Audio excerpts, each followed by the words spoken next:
Hi hello welcome to poster 60. నేను మీ మురళీరాపల్లి. ఆంధ్రప్రదేశ్ వ్యాప్తంగా ఈ రోజైతే కిడ్నాప్లు కలకలం మామూలుగా లేదు. ఎవరు ఎక్కడ దొరికినా కూడా కిడ్నాప్ చేసి పిచ్చగొట్టుడు కొడుతున్నారు అనమాట. ఇది టీడీపీ వల్ల ఘనతకి ప్రథమ రూపం. ఎందుకంటే ఈ ఆంధ్రప్రదేశ్ లో దారుణాల మీద దారుణాలు జరుగుతున్నాయంటూ అందరు చెప్తూ ఉంటారు కదా. ఆధారాలతో సహా మీకు చూపిస్తేనే కూడా మీరు కూడా నమ్ముతారు, అవునా కదా. ఇప్పుడు అల్లూరు జిల్లా శరభవరం అనే ఊర్లో కిడ్నాప్ చేశారు. పట్ట పగలు అందరూ చూస్తూ ఉండగా కత్తులతో రాడ్లతో బెదిరించి ఆవిడ్ని సౌమ్య వెల్ఫేర్ అసిస్టెంట్ అన్నమాట సౌమ్య అనే వ్యక్తిని కారులో ఎక్కించి పరారై పారిపోయారు. అది వీడియో తీశారు కాబట్టి ఓకే, ఎక్కించేది సౌమ్యని అని ఎవరికి తెలియదు. బట్ ఇప్పుడు కత్తులతో ఆమెను బెదిరించి ఆవిడని కిడ్నాప్ చేసిన మహానుభావులు టీడీపీ వాళ్ళు. ఒకసారి ఆ వీడియోని చూడండి.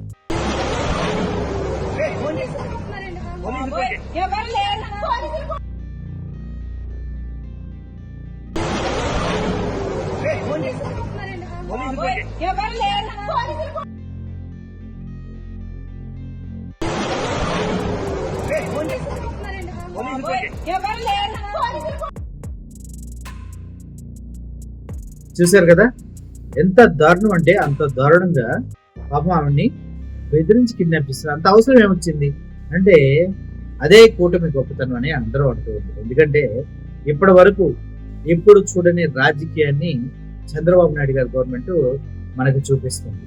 సౌమ్య గారిని కూడా అలాగే కత్తులతో బెదిరించి వెహికల్లో ఎక్కించుకొని వెళ్ళారంటే ఒక్కసారి అర్థం చేసుకుంటే సిచ్యువేషన్ ఎంత దారుణంగా ఉంటుంది. ఇది ఒకటేనా అనుకుంటే మీరు పఫ్లో కాలేసినట్టే. అయితే ఉదయం నుంచి ఒక న్యూస్ సోషల్ మీడియాలో చక్కర్లు కొడుతుంది, కానీ హింసాత్మకంగా ఉంది అనేసి నేను ఆ వీడియోని మీకు పరిచయం చేయలేదు, చూపించలేదు. కొద్దిగా లైవ్గా కొడుతూ ఉన్నాడు. యూట్యూబ్ కమ్యూనిటీ గైడ్లైన్స్ లో ప్రాబ్లం వస్తుంది. తిరుపతిలో ఒక యువకుడు విచక్షణ రహితంగా కొట్టారు. జనసేన పార్టీకి చెందినటువంటి కొందరు దొండగులు, వీళ్ళు దొండగులే అనాలి, పేర్లు గేర్లు మనకి ఎందుకులేండి, అని కావాలి కదా. టీడీపీ మరి జనసేన నాయకులు దినేష్ అలియాస్ సెటిల్మెంట్ దినేష్ అనే వ్యక్తి గతంలో టీడీపీ జెండా మోసాడు. ఇప్పుడు జనసేన జెండాలో పట్టుకుని ర్యాలీగా తిరుగుతున్న ఈ దినేష్ వాళ్ళు ఒక పెద్ద మిస్టేక్ అయితే చేశారు. దాన్ని కప్పిపుచ్చుకోవడానికి వైఎస్ఆర్సీపీ పార్టీకి చెందినటువంటి ఒక వ్యక్తిని తీసుకెళ్లి విచక్షణ రహితంగా పిచ్చ కొట్టుడు కొడుతున్నారు అనమాట. అయితే దాడి చేసింది జన సైనికులే అన్న విషయం పూర్తిగా ఇగో ఈ వీడియోలు ఈ ఫుటేజ్ చూస్తుంటే మీకు అర్థమవుతుంది. కాబట్టి ఇక్కడ ప్లే చేస్తూ చూడండి. ఇతనే దినేష్ అంటే. ఇతన్ని కొట్టి అబ్బాయిని విచక్షణ రహితంగా కర్రలతో కొట్టారు. ఆ వీడియో కూడా మీరు ఒకసారి చూడండి.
చూసారు కదా, దారుణాతి దారుణంగా పోలీసులు ఉపయోగిస్తారు కదా ట్రాన్స్పరెంట్ స్టిక్, అది తీసుకొని పిచ్చగొట్టుడు కొట్టారు.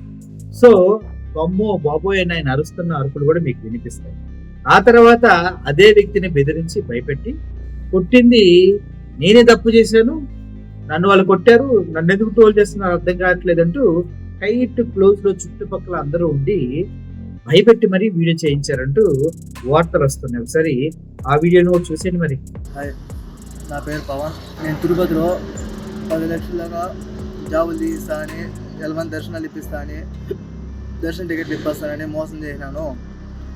నాతో పాటు మా ఫ్రెండ్ ఒకడు ఉన్నాడు, వాడిని నమ్మేసి వాడు పరిగెత్తి వెళ్ళిపోయినాడు. నేను దొరికిపోయినాను.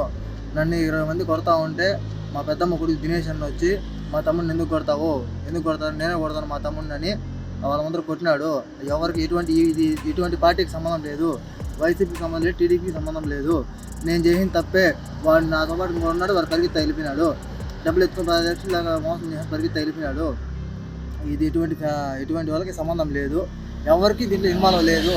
మా పెద్దమ్మ కొడుకు దినేష్ అన్న లాస్ట్లో వచ్చి వాళ్ళ ముందర వాళ్ళందరూ కొడతా అంటే మా తమ్ముడు నేనే కొడతాను, నేను తప్పు చేశానని నన్ను కొట్టినాడు. అంతకు మించి ఇంకేం లేదు, ఎవరికి సంబంధం లేదు, ఎటువంటి పార్టీకి సంబంధం లేదు. ఇది ఊరికే నా మీద టైం పాస్ చేసి నన్ను వైరల్ చేస్తున్నారు. దయచేసి చెప్తున్నాను, ఇది ఆ పార్టీకి సంబంధం లేదు, ఎవరికి సంబంధం లేదు.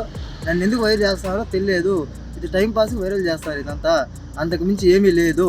చూశారు కదా, ఇలా నిజంగా చెప్పాలంటే ఈ కిడ్నాప్ చేసి కొట్టబడిన వ్యక్తి బాధితుడి పేరు పవన్ అన్నమాట. ఈ పవన్ ఇంత దారుణంగా దెబ్బతిని ఇంత ఏడ్చి వీడియో ముందు నన్ను ఇందులో రాజకీయ ప్రమేయం లేదు అని చెప్తూనే బాధపడుతూనే దినేష్ అనే వ్యక్తులు తను ఎంత టార్చర్ చేశారో విషయాన్ని చెప్పగానే చెప్తూ ఉన్నాడు. మొత్తానికి ఈ పవన్ ని తీసుకెళ్లి పిచ్చగొట్టుడు కొట్టేసిన జనసేన పార్టీకి చెందిన దినేష్ అలియస్ కిడ్నాప్ దినేష్ ఏదో ఉంది అతని దగ్గర. సో ఇంత దినేష్ దగ్గర పవన్ ఉన్నాడని చెప్పినా కూడా పవన్ కనిపించట్లేదంటే పోలీసులు రిపోర్ట్ రాసుకున్నంటే అర్థం చేసుకుంటే ఏ రేంజ్ లో కూటమి అధికారాన్ని ప్రజలకు పరిచయం చేస్తుందని అర్థమవుతుంది కదా మీ అందరికి. సో ఇది మొత్తానికి ఆంధ్రప్రదేశ్ లో కిడ్నాప్ల పర్వం. ఉదయం వాళ్ళు, ఇప్పుడు వీళ్ళు, కిడ్నాప్, కొట్టుడు. వాటే కూటమి ప్రభుత్వం, వాటే జనసేన, వాటే కిడ్నాప్లు. అద్భుతం. ఆంధ్రప్రదేశ్ 6 మర్డర్లు, 10 కిడ్నాప్లు, 100 మోసాలతో వర్ధిల్లుతుంది కూటమి ప్రభుత్వంలో అంటూ వైఎస్ఆర్సీపీ వాళ్ళు మాట్లాడుతున్నారు. దీనిపైన మీ ఒపీనియన్ ఏంటో కొద్దిగా కింద కామెంట్ రూపంలో తెలియజేయండి. Thank you for watching video. Murali signing up. Thank you so much.